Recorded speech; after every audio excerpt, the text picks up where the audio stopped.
예수님은 주로 갈릴리에서 사역하셨지만 복음서를 보면 때때로 유대 지역에서도 사역하셨음을 알 수 있습니다.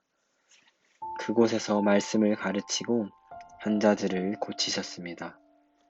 그런데 예수님이 사람들의 추종과 환영을 받을수록 유대교 지도자들은 예수님을 시기하며 미워했습니다.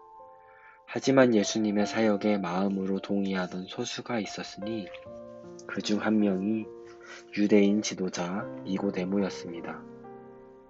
예수님의 말씀을 소문으로 들으며 영적인 충격을 받은 니고데모는 밤중에 예수님을 찾아가 묻습니다.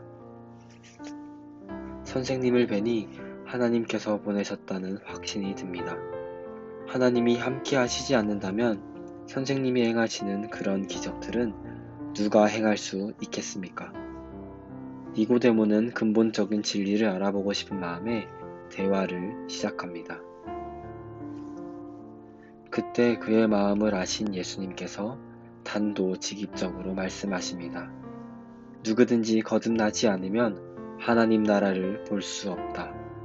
거듭나야 한다는 말, 새로 태어나야 한다는 말, 이 말은 도대체 무슨 뜻일까요?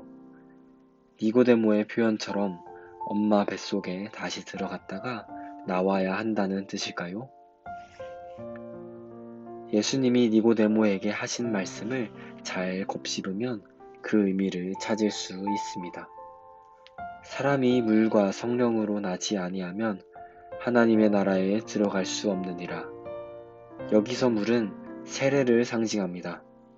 즉 세례를 받는다는 것은 이제 예수님을 구세주로 믿는 그리스도인이 되었음을 드러낸다는 뜻입니다.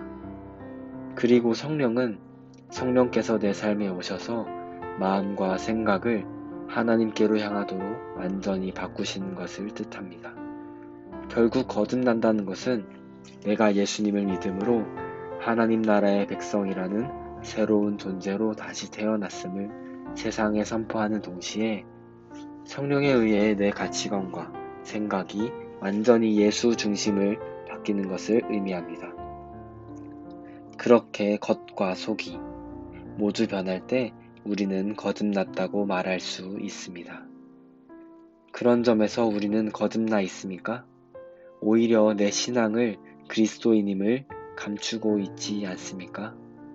또는 교회를 다니는 것에만 만족하고 있지 않습니까?